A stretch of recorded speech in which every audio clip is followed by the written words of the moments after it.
Selamat pagi Bapak Ibu, saudara-saudara sekalian. Kita kembali akan merenungkan di dalam seri Meditatio Christi ini. Dan pada hari ini kita memberikan satu subtitle, Mengapa Kristus? Yaitu jawabannya adalah karena Dia memberi, atau di dalam Dia kita mendapatkan kisah cinta yang indah atau kisah cinta yang sejati. Sebelum kita mau merenungkan bagian ini, mari kita masuk di dalam doa. Tuhan, kami bersyukur karena Tuhan menciptakan kami sebagai makhluk ciptaan untuk kami bisa berelasi dan di dalam relasi cinta, di dalam relasi kasih. Pada pagi hari ini kami ingin merenungkan bersama dengan Tuhan di dalam pembacaan firman Tuhan, apa yang boleh kami mengerti, apa yang boleh kami rasakan juga di dalam kehidupan kami ini sebagai orang-orang yang dikasihi di dalam Kristus. Kiranya Engkau memberkati perenungan yang singkat pada pagi hari ini, boleh menjadi satu kelimpahan di dalam kehidupan yang terus-menerus diubahkan oleh Tuhan. Kiranya Engkau memberkati hamba-Mu, Tuhan memberkati juga setiap orang yang mendengarkan dan berkati rekan-rekan yang juga ikut melayani dalam tim Alfi. Demi Yesus Kristus kami berdoa, kami bersyukur. Amin.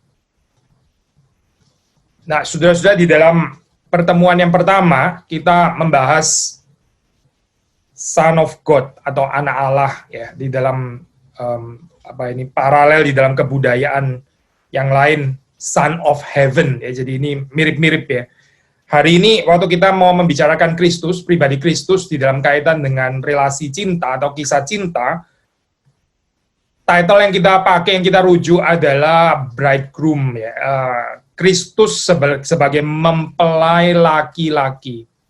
Nah, ini satu gambaran yang meskipun katakanlah kalau saudara kaitkan dengan metafor gereja yang disebut bride ya, ini memang bukan metafor yang major gitu ya, bukan major metafor. Tapi meskipun demikian kita bisa tetap merenungkan karena ada keindahan di dalam minor metafor dari the church as a bride dan yang menunjuk kepada Kristus sebagai bridegroom atau mempelai laki-laki itu. Nah, saudara, waktu kita merenungkan bagian ini, kita dibawa bukan untuk ini bukan untuk menegasi pernikahan kita yang ada di dalam dunia, tapi justru membuat pernikahan yang di dalam dunia ini menjadi meaningful. Kita tahu di dalam kehidupan pernikahan kita ini ada brokenness ya, nggak sempurna. Kita ada pergumulan ya, kita nggak mencintai dan nggak dicintai dengan sempurna. Jadi ini memberikan satu makna ya, baik bagi orang yang menikah ya, mereka yang married maupun juga mereka yang tidak menikah ya. Nah, saudara bayangkan di dalam hal ini kalau seandainya Kristus itu tidak dinyatakan sebagai the bridegroom ya, apa jadinya dengan orang-orang yang nggak bisa menikah ya? Jadi mereka nggak ada pernikahan sama sekali di dalam kehidupan ini ya. Orang-orang yang hidup selibat itu jadi nggak meaningful ya kalau nggak ada pernikahan antara Kristus dan jemaatnya. Tetapi kita juga bisa merenungkan di dalam konteks pernikahan kita, maksudnya saudara dan saya nggak tahu saudara menikah atau tidak. Saya sendiri menikah ya, termasuk kita yang menikah pun ini jadi nggak meaningful kalau nggak ada cerita pernikahan Kristus dan jemaatnya. Mengapa? Ya, salah satu jawabannya adalah karena kita nggak bisa mencintai dan dicintai dengan sempurna di dalam pernikahan kita. Maka waktu Kristus hadir di dalam kehidupan kita, di dalam gereja, termasuk di dalam kehidupan pernikahan kita, ini memberikan satu sungguh-sungguh cinta, kisah yang indah, ya, yang nggak akan gagal, yang sejati, ya, yang sungguh-sungguh memuaskan. Bukan sebagai pelarian kegagalan cerita cinta di dalam pernikahan kita dalam dunia, bukan tapi justru menyempurnakannya. Orang yang mencintai Kristus dengan segenap hatinya ya, orang yang tahu bahwa dia terlebih dahulu dicintai oleh Kristus di dalam Kristus ya, dia bisa mencintai pasangannya dengan lebih lagi. Kegagalan di dalam kehidupan kita, di dalam kehidupan kita mencintai dan dicintai itu ya, karena kita sendiri nggak betul-betul mengerti cinta Kristus bagi kita. Kita nggak betul-betul mencintai Kristus. Ada yang lebih tinggi, yang kita cintai lebih daripada Kristus, sehingga akhirnya kita juga rusak di dalam relasi kita dengan sesama. Sekali lagi, Yesus datang di dalam kehidupan kita, di dalam kehidupan pernikahan saudara, termasuk untuk saudara yang tidak menikah, ya, itu menghadirkan relasi cinta ini, relasi cinta yang saudara nggak bisa dapatkan di dalam dunia ini. Sama kita bisa mengatakan ya, damai sejahtera yang diberikan Tuhan itu ya, itu tidak diberikan oleh dunia ini. Demikian juga kisah cinta yang sempurna seperti ini ya, kita nggak dapatkan di dalam dunia ini tanpa Kristus. Saya bukan mengatakan di dalam dunia nggak ada cinta sama sekali, yang ada cuma benci, bukan itu ya. Karena kita percaya ada common grace, ada anugerah umum ya. Ada orang mencintai di dalam pernikahan pasti ya. Tapi kalau saudara dan saya jujur, bukankah kita seharusnya mengatakan bahwa memang cerita cinta kita itu ya, bukan cuma di dalam pernikahan saya, tapi juga hubungan orang tua dan anak ya, sesama dan sebagainya. Itu memang tidak sempurna, saya ada yang broken di sini, dan Yesus justru hadir ya sebagai the bridegroom, ya ini mempersatukan kita dengan Dia, berarti kita yang plural ini ya, saya ini meskipun kita banyak, tapi ini kita satu ya, the bride. Yesus adalah the bridegroom, Dia mempelai laki-laki, dan gereja orang percaya itu adalah mempelai wanita ya. Saudara perhatikan di dalam Alkitab nggak pakai istilah the brides, maksudnya nggak ada ya saya konsep Yesus sebagai mempelai laki-laki terus punya banyak mempelai wanita, itu nggak ada saya ajaran seperti itu dalam Alkitab. Yet kita tahu kita ini banyak kan sebetulnya, tapi kenapa pakai istilah the bride satu? Ini berarti bicara tentang kesatuan jemaat, bicara tentang kesatuan orang percaya. Nah, hanya di dalam Kristus ya, kita juga bisa memaknai pernikahan kita ini sebagai pernikahan yang meskipun plural, meskipun ada suami istri, tapi ini pernikahan yang united, ya, pernikahan yang satu. Karena apa sih? Ya karena Kristus the bridegroom itu mencintai his bride yang satu itu ya. Nah, hanya di dalam pengertian pemahaman seperti ini sih kita bisa memberikan makna yang sesungguhnya di dalam kehidupan pernikahan kita ya, yang tidak sempurna ini. Semakin kita mengerti secara subjektif ya, cinta Kristus yang demikian dalam di dalam kehidupan kita ya, semakin kita akan sanggup untuk mengasihi pasangan kita, mengasihi anak-anak kita, mengasihi keluarga kita, bahkan mengasihi musuh, kalau dikatakan di dalam Alkitab ya. Jadi, sekali lagi saya, ini cerita Kristus sebagai the bridegroom, lalu kita sebagai the bride, ya, ini memberikan makna baik bagi yang menikah maupun juga bagi yang tidak menikah, dan tentu saja lebih luas daripada kehidupan pernikahan, ya. Kehidupan cinta, kehidupan relasi cinta secara lebih penuh, ya, secara lebih luas, itu juga dikuasai oleh hubungan ini. Ya. Pertanyaannya, apakah saudara memiliki hubungan cinta dengan Kristus? Apakah kita memiliki relasi kasih itu dengan Kristus? Kalau jawabannya adalah iya, ya, maka saudara dan saya diundang untuk merayakan ini ya, mengantisipasi ya, pesta besar ini kelak eskatologis ya. Kita mengantisipasinya di sini dan sekarang, termasuk secara horizontal dengan kita mengasihi orang-orang di sekitar kita. Saudara, Kristus memberikan kepada kita ini apa ya, true satisfaction ya, the highest satisfaction di dalam kehidupan kita. Apa sih yang seringkali terjadi di dalam kehidupan pernikahan kita ya, yang seringkali terjadi di dalam kehidupan cinta kita gitu ya, karena kita merasa kita nggak satisfied ya, bukan cuma kita ya, jangan berpikir hanya kita sendiri, orang yang lain, pasangan kita, ya perhaps juga nggak satisfied gitu. Jadi seringkali yang menjadi persoalan di dalam hubungan atau relasi kasih atau relasi cinta itu adalah dissatisfaction, ketidakpuasan, ya, ketidakpuasan. Sekali lagi ya memang broken, saya kira selama kita di dalam dunia nggak ada orang yang betul-betul bisa memuaskan kita, itu nggak ada. Dan kita juga nggak mungkin bisa memuaskan orang sepenuh-penuhnya seperti Kristus memuaskan dia, nggak mungkin saya itu. Maka waktu kita menghidupi ini ya, narasi atau kisah cinta bersama dengan Kristus, saudara dibawa di situ ya untuk betul-betul menikmati most satisfying fulfillment daripada human desire, kerinduan manusia yang paling dalam itu ya, dipuaskan gitu. Ada orang bilang di dalam pernikahan saya ini ya ini pasangan saya ini kok susah sekali ya untuk dissatisfied.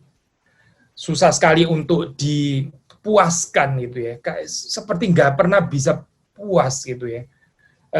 Statement seperti ini saya memang kalau kita dengar seperti kayak melelahkan gitu ya, tiring. Ini sebagai satu statement yang nggak enak untuk didengar, but ya ini statement yang benar sih sebetulnya gitu. Memang nggak ada manusia bisa memuaskan sesamanya sepenuhnya itu, nggak ada yang bisa, nggak ada yang mampu kecuali Kristus yang memenuhinya melalui kita. Kristus yang memenuhinya juga melalui pasangan kita ya, melalui pasangan kita ya. Baru kita bisa bicara tentang most satisfying fulfillment di dalam human desire. Henry Scougal, ini seorang penulis spiritual, ini buku yang baik sekali ya, ini classic reprint, The Life of God in the Soul of Man. Ini saudara bisa dapatkan, mungkin ada versi online juga, saya nggak tahu, silakan saudara cari ya, atau ya saudara membeli ini saya punya versi yang besar ya, printednya gitu. Itu orang-orang yang kesulitan baca printing yang kecil. The Life of God in the Soul of Man. Dia mengatakan tentang cinta seperti ini, saya kutip dalam bahasa Inggris. The worth and excellency of a soul is to be measured by the object of its love. He who loveth mean and sordid things doth thereby become base and vile. But a noble and well-placed affection doth advance and improve the spirit into a conformity with the perfections which it loves. Jadi kalau saya boleh terjemahkan bebas ya, ini excellency ya, word susah juga ya saya terjemahkan ya. Nilai atau katakanlah harga ya di sini ya, dignitas dari jiwa itu diukur dari objek yang dikasih oleh jiwa itu. Apa yang saudara kasih sebetulnya itu? Mereka atau dia yang mencintai hal-hal yang nggak penting gitu ya di dalam dunia ini ya. Akhirnya dia menjadi, ya kehidupannya ini menjadi kacau ya, menjadi jahat, dia menjadi ya nggak ada nilai, kehilangan worth itu tadi ya. Tetapi ya afeksi cinta yang ditempatkan dengan benar, yang ditaruh dengan mulia. Nah, ini akan improve, akan memperbaiki, akan menguduskan jiwa atau roh kita itu untuk menjadi serupa dengan kesempurnaan yang dicintai oleh jiwa itu. Ini saya jelaskan sederhana saja, ya. Kalau kita mencintai hal yang salah, kita mencintai objek yang salah, dan kita mencintainya demikian rupa, ya, sampai akhirnya memberhalakan itu, mungkin termasuk itu pasangan kita sendiri, mungkin anak-anak kita, ya, mungkin suami, mungkin istri, mungkin juga bahkan gereja. Lalu terus kemudian kita mencintainya demikian rupa secara salah, ya, tanpa Kristus. Akhirnya kita jadi jahat, ya, di dalam kehidupan kita ini kita jadi rusak. Karena itu bukan objek kasih yang tertinggi, itu yang dimaksud oleh Scougal di dalam hal ini. Seharusnya kita mencintai Allah, ya. The absolute perfection itu ya, kesempurnaan itu sendiri. Dan waktu kita mencintai Allah, nah di situ kita ini akan diubahkan, ya. Roh kita, jiwa kita ini akan dibentuk, dikuduskan, disucikan, ditransform, akan semakin menyerupai perfection itu. Tadi kita mengatakan cerita cinta kita di dalam dunia itu broken, ya. Kisah cinta kita itu broken, fragmented, nggak sempurna dan sebagainya. Salah satunya mengapa, ya karena kita mencintai hal-hal yang salah. Akhirnya kita jadi susah satisfied ya di dalam hal ini. Gitu. Orang lain juga nggak satisfied dengan kita. Lalu setelah orang lain nggak satisfied dengan kita juga jadi lebih nggak satisfied lagi gitu ya. Karena kita jadi jengkel, karena kita jadi kesel, kenapa kok orang nggak satisfied dengan saya. Padahal saya sudah berusaha maksimal, tetap saja dia tidak satisfied gitu ya. Akhirnya lebih nggak satisfied lagi ya. Nggak selesai lingkaran seperti ini. Gitu. Kecuali kita kembali kepada Kristus ya. the bridegroom, ya, dan kita menjalani kisah cinta sebagai the bride of Christ, ya, yang dipersatukan di dalam Kristus, yang dikasihi, tetap plural, ya, tapi ada kesatuan sebagai the bride of Christ. Kalau kita belajar dari ini, teologi cinta, seperti yang kita pelajari dari bapak-bapak reformator, ya, salah satunya Martin Luther, maka berbeda dengan ini, ya, teori eros misalnya, ya. Eros nggak selalu salah, eros itu adalah kita mencintai sesuatu karena sesuatu itu beautiful, ya. Ini namanya eros. Jadi kita pakai istilah eros di sini bukan dalam pengertian yang sempit seperti erotik gitu, ya, tapi dalam pengertian filosofis, ya. Istilah eros itu kan mencintai sesuatu karena sesuatu itu beautiful, karena sesuatu itu indah. Tapi kalau kita membaca di dalam Alkitab, itu Kristus itu bukan berespons, ya, terhadap antecedent beauty, ya, terhadap antecedent value, terhadap keindahan atau kecantikan, ya, yang sudah terlebih dahulu ada, ya, sehingga dia mencintai kita, bukan, tapi dia itu create beauty, dia create value. Sekali lagi, ya, Kristus itu bukan mencintai kita karena kita ini berharga, karena kita ini beautiful, karena kita ini indah, ya, bukan. Tapi dia dengan mencintai kita, dia create, dia itu menghadirkan, dia menciptakan keindahan di dalam kehidupan kita. Salah satu ini, ya, mungkin ini formulasi yang sangat baik dari Martin Luther, saya mengutip dari Heidelberg Disputation, ini tesis yang ke-28, ya. Saya baca sekali lagi dalam bahasa Inggris, ya. Dia bilang seperti ini, the love of God does not find but creates that which is pleasing to it. The love of man comes into being through that which is pleasing to it. Rather than seeking its own good, the love of God flows forth and bestows good.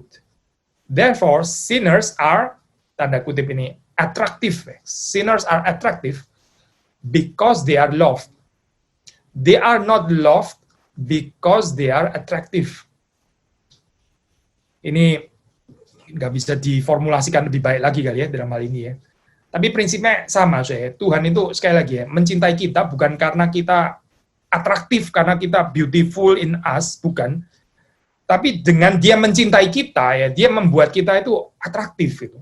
Jadi cinta Tuhan itu mendahului, ya, mendahului beauty, ya, keindahan yang dia create di dalam kehidupan saudara dan saya. Dan kita mau menjalani kisah cinta yang sama, despite, ya, memang di dalam dunia kita nggak bisa dan juga nggak perlu sih, membebaskan diri sepenuhnya daripada kisah cinta dalam pengertian eros, ya. Saudara bisa ke museum, ya, ini apa, ada eros terhadap lukisan yang indah. Saudara bisa mendengarkan musik karena musik itu indah, jadi ada eros, nggak salah, itu nggak salah. Again, kita pakai eros di sini bukan dalam pengertian ini, ya, apa, seperti dalam pengertian modern yang sudah sempit, tapi dalam pengertian filosofis, ya, mencintai sesuatu karena sesuatu itu memang indah. Tetapi kita juga perlu kisah cinta seperti kisah cintanya Tuhan, yang mencintai kita itu bukan karena kita ini menarik terlebih dahulu, bukan karena ada keindahan, bukan karena kita saleh, kudus, menyerupai Kristus dan sebagainya, bukan. Tapi Tuhan tuh mencintai kita despite, meskipun keadaan kita yang ugly, yang jelek, yang buruk rupa itu, tapi di dalam cintanya terus kemudian Tuhan menghadirkan, ya, itu beauty itu tadi. Jadi ini bukan sesuatu yang statis, cinta ini dinamis, cinta ini transforms, cinta ini mengubah. Dan cinta ini bukan pasif, bukan responsif, ya, banyak persoalan di dalam pernikahan itu terjadi karena kita itu cintanya responsif, ya. Kita baru mencintai kalau kita dicintai, ya. Ini mentalitas dicintai, mentalitas dicintai tapi nggak sanggup mencintai.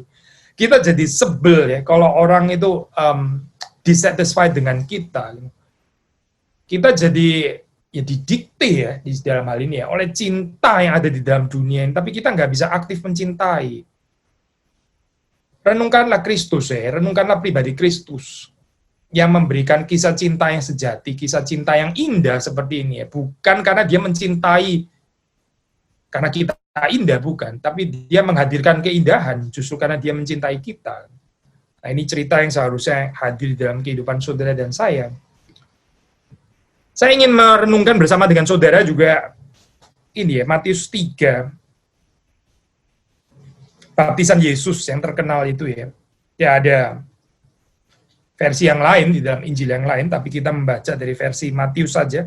Matius ini unik, kenapa? Karena kalau saudara membaca di sini, ini di dalam bentuk announcement ya, di dalam bentuk pengumuman. Inilah anakku yang kukasihi, kepadanya lah aku berkenan. Ya, jadi di situ ini bukan seperti dicatat dalam Injil yang lain, maksudnya ini pembicaraan intern antara Bapa dan Anak, itu ada meaning-nya sendiri, ada beauty-nya sendiri. Tapi di sini, ini Bapa ya mengatakan kepada yang lain tentang sang anak yang dikasihinya, yang kepadanya lah Bapa itu berkenan. Paling sedikit, ini adalah satu kalimat yang paling sedikit ya, ini adalah satu kalimat yang didengar oleh Yohanes. Mungkin juga didengar oleh orang-orang yang lain yang ada di sana. Dan setelah dicatat oleh Matius, ini sekarang didengar juga oleh saudara dan saya. Apa artinya, ini kalimat ini ya? Inilah anakku yang kukasihi, kepadanya lah aku berkenan. Nah, so kalau kita membaca ini dalam konteks Israel ya, yang juga sebetulnya identitasnya itu adalah anak-anak Allah, kan disebut Bnei Yisrael ya. Ini Bani Israel. Bani itu artinya anak, anak-anak Israel, the children of Israel. Jadi Israel itu adalah anak-anak Allah. Allah itu adalah bapaknya. Tapi Israel gagal menjalani cerita anak-anak Allah yang dikasih ini. Mereka nggak seperti anak-anak Allah yang dikasih. Nah di sini Yesus datang ya, redeem ya. Dia menebus story anak ini ya. Bapa mengatakan, inilah anakku yang kukasihi. Di dalam konteks ini kita bisa tafsir dalam kurung ya, Israel itu sudah gagal. Nah, Israel juga mewakili kita semua ya, gagal gitu menjadi anak-anak Allah. Tetapi Yesus sang anak Allah yang sejati, dialah yang dikasihi. Dan di dalam Kristus ya, di dalam Kristus, saudara dan saya, kita yang percaya di dalam Kristus, kita ini diadopsi menjadi anak-anak Allah. Seperti Israel, yang adalah anak-anak Allah. Yesus itu adalah anak Allah yang satu-satunya yang dikasihi, the beloved Son of God.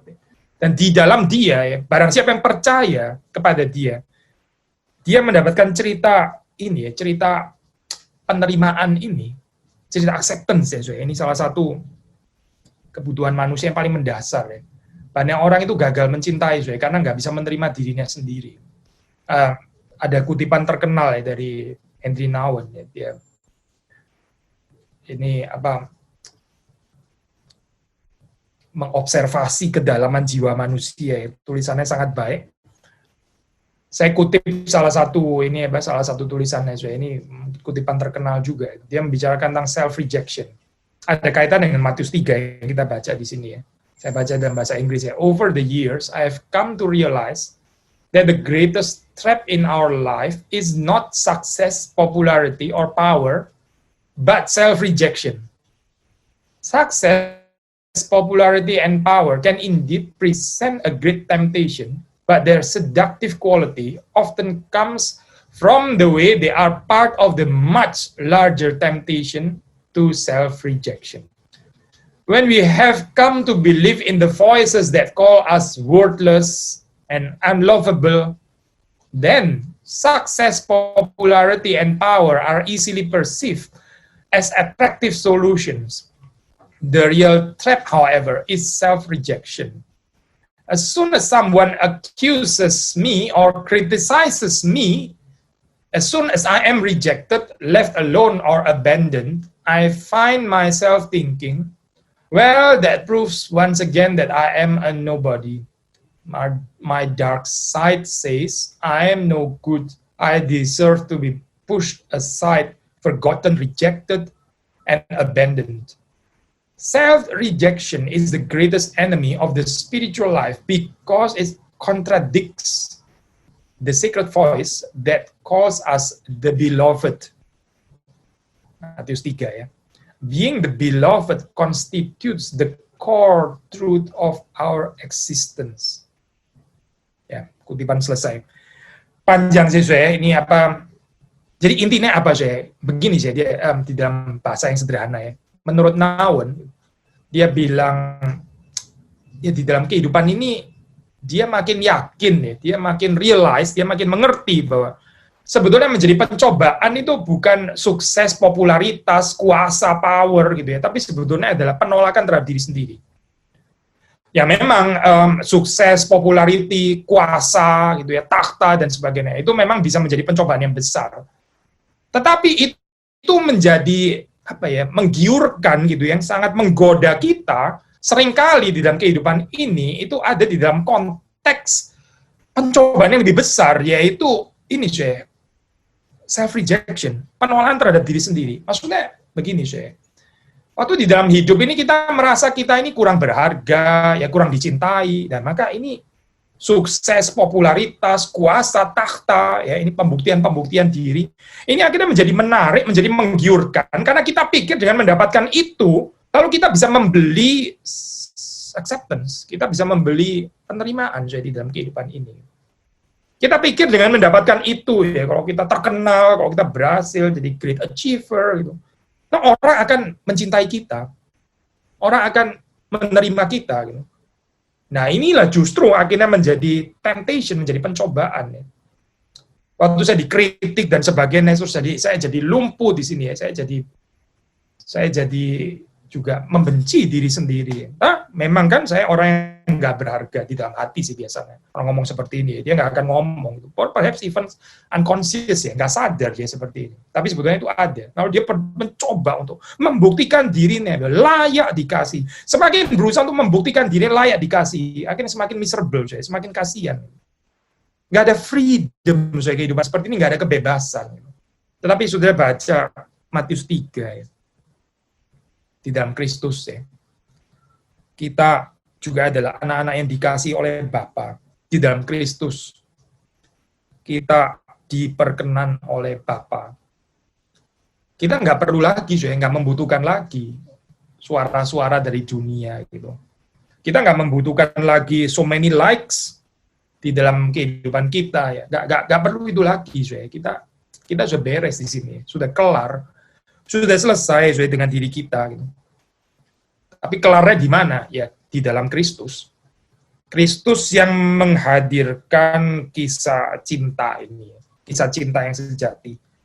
Di dalam Kristus kita adalah anak-anak Allah yang juga dikasih oleh Bapa. Nah, baru dengan ini ya, dengan identitas yang diteguhkan seperti yang sudah diberi oleh Tuhan. Identitas anak-anak Allah yang dikasih oleh Allah sendiri, baru kita bisa bekerja, baru kita bisa melayani, baru kita bisa mengasihi, kita bisa beribadah, kita bisa melakukan perintah-perintah Tuhan dengan spirit seorang anak, bukan seorang budak yang mau membeli keselamatan, sebagai ucapan syukur. Suka untuk merenungkan Taurat Tuhan siang dan malam. Baru ya, setelah urusan ini beres gitu, tapi kasihan orang yang terus-menerus bergumul dengan persoalan acceptance ini, persoalan penerimaan diri ya dan seterusnya. Itu dia akan menjadi senang kalau orang menerima dia, orang kritik dia jadi lumpuh, dia nggak bisa bergerak dan sebagainya. Nggak ada kekuatan untuk mencintai, nggak ada kebebasan untuk mengasihi, bahkan nggak ada kebebasan untuk berkarya, nggak ada kekuatan.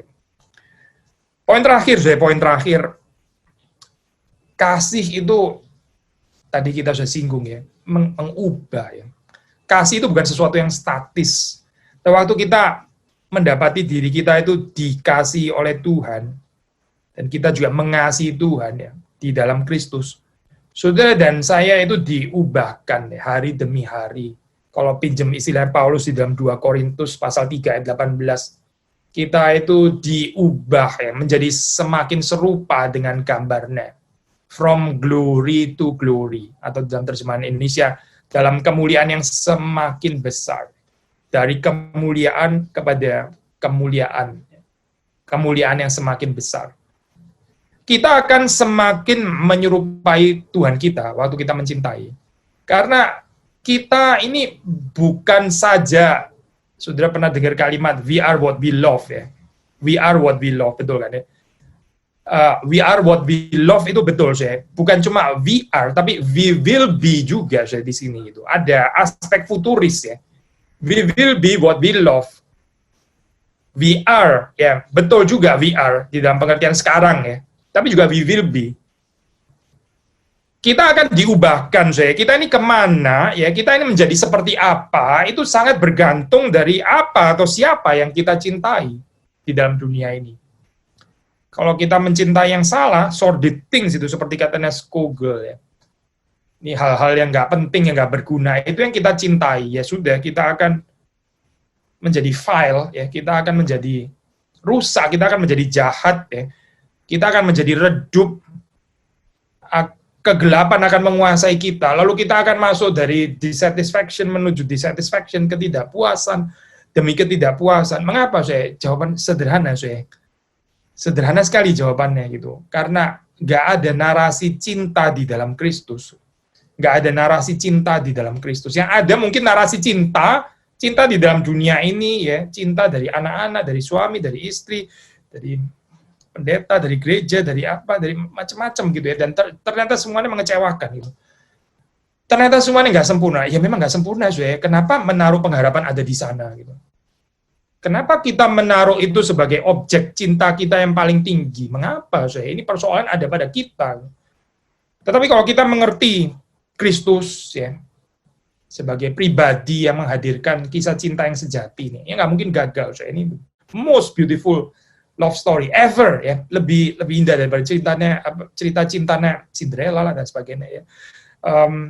Cinta kasih Kristus di dalam kehidupan kita, itu kehidupan kita akan ditransform ya. Waktu transformasi terjadi ya, kita juga akan dimampukan untuk lebih mencintai ya. Waktu kita lebih mencintai ya, mencintai Tuhan, mencintai sesama, kita sendiri juga semakin mengerti kesempurnaan kasih Allah. Yohanes di dalam suratnya dia mengatakan ya, itu waktu kita menuruti perintah-perintahnya, waktu kita menuruti perintah itu sungguh sudah sempurna kasih Allah. Nah ini kita sudah pernah mengkhotbahkan ini ya, bukan berarti kasih Allah nggak sempurna kalau kita nggak menuruti perintahnya, bukan itu maksudnya ya, logiknya. Tapi dalam pengertian kita akan menghayati dengan benar bahwa sungguh, memang betul ya, sungguh-sungguh sudah sempurna kasih Allah itu. Yaitu ketika saudara dan saya mencintai, ketika saudara dan saya mengasihi Tuhan dengan segenap hati, segenap akal budi, segenap kekuatan, segenap jiwa kita, dan juga mengasihi sesama kita seperti diri kita sendiri. Kiranya Tuhan memberkati kita, kiranya Tuhan membebaskan kita dari ya, cerita cinta yang salah, atau ketidakhadiran cinta, atau objek cinta yang salah, dan mari kita merenungkan kembali Kristus sebagai sang mempelai laki-laki yang sudah mencintai kita sebagai mempelai wanitanya. Tuhan memberkati saudara-saudari sekalian.